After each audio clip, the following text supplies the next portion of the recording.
সাপের নাম শুনলেই মানুষ ভয় পেয়ে যায়, আর এটা ছাড়াও জঙ্গলের সবচেয়ে বড় প্রাণীরাও এদের থেকে দূরত্ব বজায় রাখে।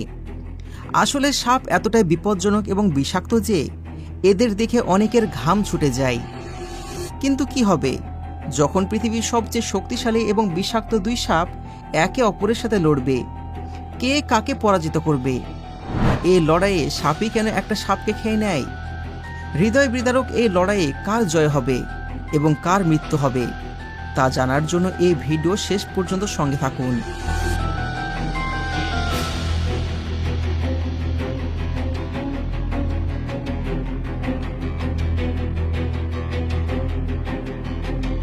বিশ্বের বিভিন্ন স্থানে সাপের অনেক প্রজাতি পাওয়া যায়।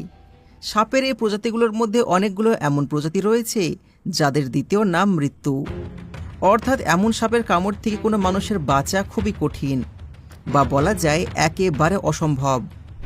পৃথিবীতে উপস্থিত সমস্ত সাপ তাদের আলাদা আলাদা বৈশিষ্ট্যের কারণে পরিচিত, যাদের মধ্যে কিছুর আকার এতটাই বিশাল যে পৃথিবীর কোনো প্রাণী তাদের মোকাবেলা করতে পারে না। আবার কিছু সাপ তাদের বিষাক্ত বৈশিষ্ট্যের কারণে বিশ্বজুড়ে বিখ্যাত।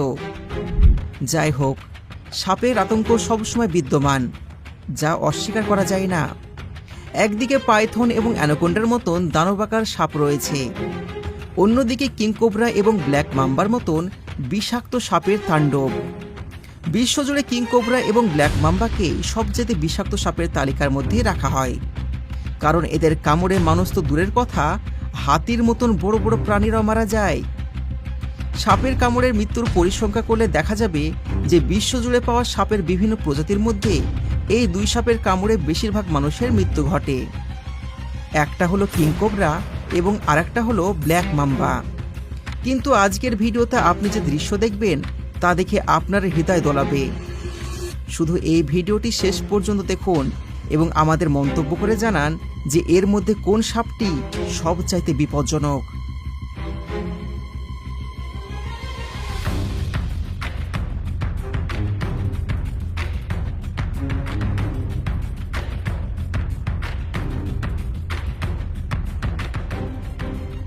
ব্ল্যাক মাম্বা পৃথিবীতে পাওয়া বিষধর সাপগুলোর মধ্যে সবচাইতে বেশি বিষধর। তারা এতটাই আক্রমণাত্মক যে চোখের পলকে তারা তাদের শিকারকে মৃত্যুর ঘুম পাড়াতে পারে। তাদের বিষের প্রভাব এতটাই মারাত্মক যে যে কোনো মানুষকে মিনিটের মধ্যে মৃত্যু ঘটাতে পারে। আকারে বড় হওয়ার পাশাপাশি তারা বেশ চটপটে, যার কারণে তারা দ্রুত তাদের শিকারের দিকে এগিয়ে যায় এবং মুহূর্তের মধ্যে আক্রমণ করে। অন্যান্য সাপের তুলনায় এরা অনেক বেশি বুদ্ধিমান, যারা শিকারের সময় কৌশল অনুসরণ করে। এদের বিষের প্রভাব এতটাই দ্রুত যে কেউ কিছু বুঝে ওঠার আগে তার কাজ শেষ হয়ে যায়। এই কারণে একে বিশ্বের সবচেয়ে বিপজ্জনক সাপ বলা হয়। আফ্রিকায় পাওয়া এই সাপের প্রজাতির তুলনা ভারতীয় কিংকোবরার সাথে করা হয়, কিন্তু বিপজ্জনক হওয়ার পরেও উভয়ের মধ্যে অনেক পার্থক্য রয়েছে।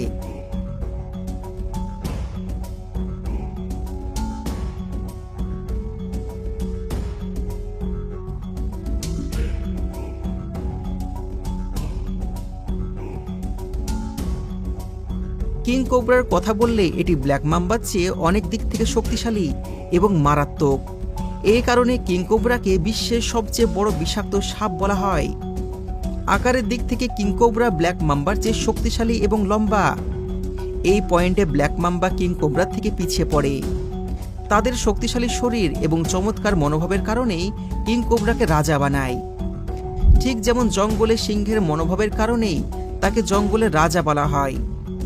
যদিও তারা ব্ল্যাক মাম্বার মতন আক্রমণাত্মক নয়, তবে তাদের বিরক্ত করা একদম পছন্দ নয়।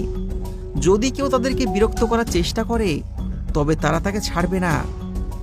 মূলত দক্ষিণ পূর্ব এশিয়ায় পাওয়া কিংকোবরা সাপের প্রজাতির প্রথম সাপ যারা তাদের বাসা তৈরি করে। আবার কিংকোবরার একটা বৈশিষ্ট্য রয়েছে যা এটিকে অন্য সাপেদের থেকে আলাদা করে, আর তা হলো ভারতীয় কিংকোবরাকে দেবতার মতন পূজা করা হয়। যদিও তারা ভৌগোলিকভাবে বিভিন্ন স্থানে পাওয়া যায়, কিন্তু কি হবে যদি এই দুই সাপ একে অপরের সাথে লড়াই করে? তবে কি হবে যখন ব্ল্যাক মাম্বা এবং কিংকোবরা মুখোমুখি হবে? এটি বোঝার জন্য আমাদেরকে প্রথমে উভয়ের শক্তি ঠিকঠাকভাবে বুঝে নিতে হবে। তাহলে চলুন উভয় সাপের তুলনামূলক বিশ্লেষণ নজর দিই।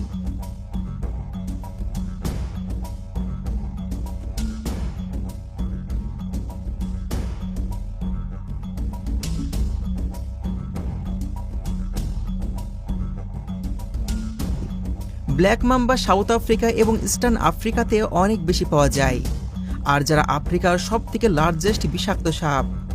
অনেক সময় এর নামের কারণে মানুষ কনফিউজ হয়ে পড়ে, যা ব্ল্যাক মাম্বা নামের কারণে মানুষ মনে করে এই সাপের গায়ের রং কালো, কিন্তু আসলে এরকমটা নয়। আসলে এটা গ্রে কালারের হয়ে থাকে। ব্ল্যাক মাম্বার মুখের ভেতরে কালার ব্ল্যাক হয়ে থাকে, আর এই কারণে এর নাম ব্ল্যাক মাম্বা রাখা হয়েছে। ঠিক ওখানে king cobra main south east Asia, China এবং ভারতের বন জঙ্গলে বাড়িঘরের আশেপাশে থাকে। আলাদা আলাদা এরিয়াতে এরা আলাদা আলাদা কালারের হয়ে থাকে।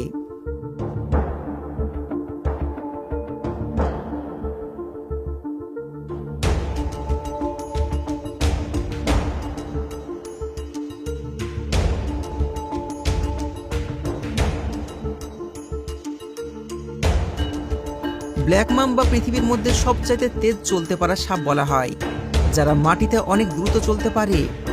এরা মাটিতে প্রায় 25 কিলোমিটার প্রতি ঘন্টা স্পিডে ছুটতে পারে। তার সাথে এরা পানিতেও ভালো ছুটতে পারে। ঠিক ওখানে কিংকোবরা 12 কিলোমিটার প্রতি ঘন্টা স্পিডে চলতে পারে। এটা ব্ল্যাক মাম্বার গতির তুলনায় অনেক কম।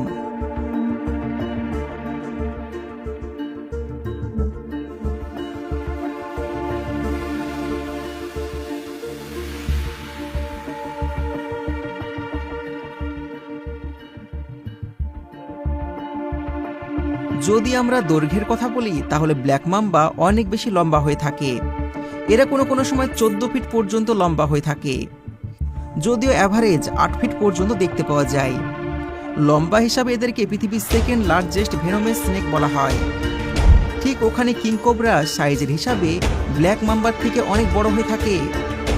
এমনিও তার কিংকোবরাকে পৃথিবীর সব থেকে লার্জেস্ট ভেনমেস স্নেক বলা হয় না। কিংকোবরা 18 ফুট পর্যন্ত লম্বা হতে পারে, যেটা ব্ল্যাক মাম্বার থেকে প্রায় ডবল।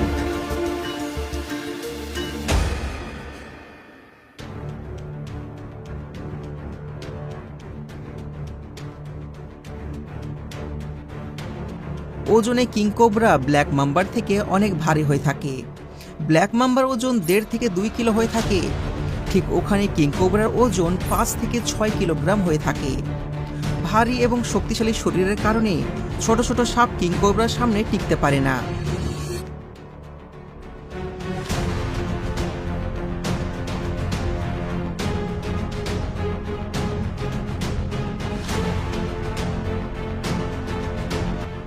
ব্ল্যাক মাম্বার বাইট অনেক বেশি টক্সিক হয়ে থাকে। এর বিষের আবিষ্কারের আগে এর কামড়ে মানুষের জীবন বাঁচানো সম্পূর্ণ অসম্ভব ছিল। প্রায় 20 মিনিটের মধ্যে মানুষের মৃত্যু হয়ে যেত। এখনও গ্রামের মধ্যে অ্যান্টিভেনমের অভাবে মানুষ এর বিষ থেকে রক্ষা পেতে পারে না। যদিও ব্ল্যাক মাম্বার তুলনায় কিংকোবরার বিষ ততটা কার্যকর নয়, তবে তারা যে পরিমাণ বিষ ছাড়ে তাতে প্রায় 30 জন মানুষের মৃত্যু হতে পারে। অনেক সময় এরকম দেখা যায় এর বিষের কারণে 10 মিনিটের মধ্যে মানুষ মারা যায়। কিংকোবরা এবং ব্ল্যাক মাম্বার বিষ মানুষের শ্বাস প্রশ্বাসের বাধা এবং হৃদযন্ত্রে ব্যর্থতা সৃষ্টি করে, অর্থাৎ এই সাপগুলি মানুষের জন্য অত্যন্ত বিপজ্জনক।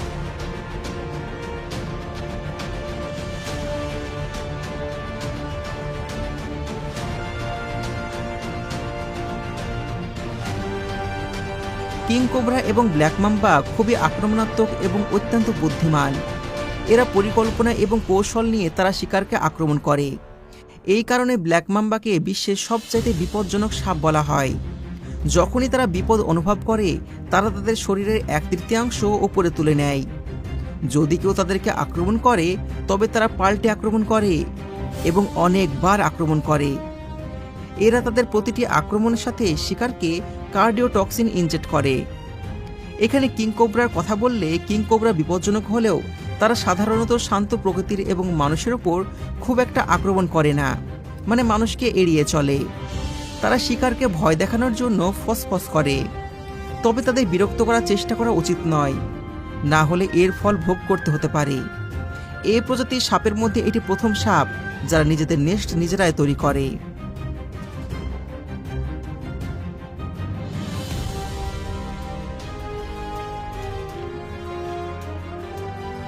এবার যদি আমরা ব্ল্যাক মাম্বার কথা বলি, ব্ল্যাক মাম্বা পাখি, ইঁদুরের মতন ছোট ছোট প্রাণী খেয়ে জীবনযাপন করে। অন্যদিকে কিংকোবরা লিজার্ড, ডিম এবং ছোট ছোট স্তন্যপায়ী প্রাণী খায়। তার সাথে বিষধর এবং বিষবিহীন সাপকে গিলে খেয়ে নেয়। এটা থেকে আপনি বুঝতে পারছেন যে অন্যান্য প্রাণীদের পাশাপাশি ব্ল্যাক মাম্বার জন্য কিং কোবরা কতটা বেশি বিপজ্জনক হতে পারে।